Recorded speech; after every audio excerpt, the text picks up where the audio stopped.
সারাদিনে কিছু শান্তি মতো করতে পেতাম না। মানুষের যেমন পেটের খাবার লাগে, মানুষের তেমন আত্মার খাবার লাগে, কিন্তু মানুষ বুঝে না। মানুষ কেন বুঝে না? মানুষের এই শরীরটা তৈরি হয়েছে দুনিয়াতে। এই শরীর কোথায় তৈরি হয়েছে? দুনিয়াতে, মায়ের পেটে। আর আত্মা কোথায় তৈরি হয়েছে? আত্মা কি দুনিয়াতে তৈরি হয়েছে? আমাদের প্রত্যেকের ভিতরে একটা জিনিস আছে যেটা দুনিয়ার নয়, সেটা আল্লাহর পক্ষ থেকে পাঠানো, সেটা হচ্ছে আমাদের আত্মা। এই জন্য যখনই গুনাহের কথা আসে তখনই আল্লাহ দোয়া শিখিয়ে দিয়েছেন, রব্বানা যালামনা আনফুসানা, আমরা আমাদের আত্মার উপর অত্যাচার করেছি। আল্লাহ বলেননি গুনাহ করেছি। ইন্নী যালামতু নাফসি, আমি আমার আত্মার উপর অত্যাচার করেছি। আল্লাহ বলেননি গুনাহ করেছি। কেন? যখনই মানুষ গুনাহ করে তখনই সে তার আত্মার উপর অত্যাচার করে।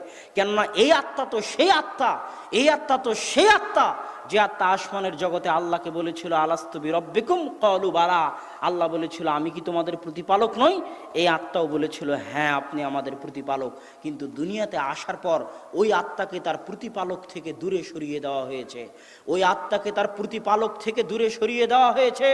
পিতার সাথে সন্তানের দূরত্ব যত কষ্টের, মায়ের সাথে সন্তানের হারিয়ে যাওয়া বিচ্ছেদ হওয়া যত কষ্টের, বন্ধুর সাথে বন্ধুর হারিয়ে যাওয়া বিচ্ছেদ হওয়া যত কষ্টের, আল্লাহর সাথে বান্দার সম্পর্ক ছিন্ন হওয়া তার চেয়ে হাজার গুণ কষ্টের, তার চেয়ে হাজার গুণ কষ্টের, তার চেয়ে হাজার গুণ কষ্টের।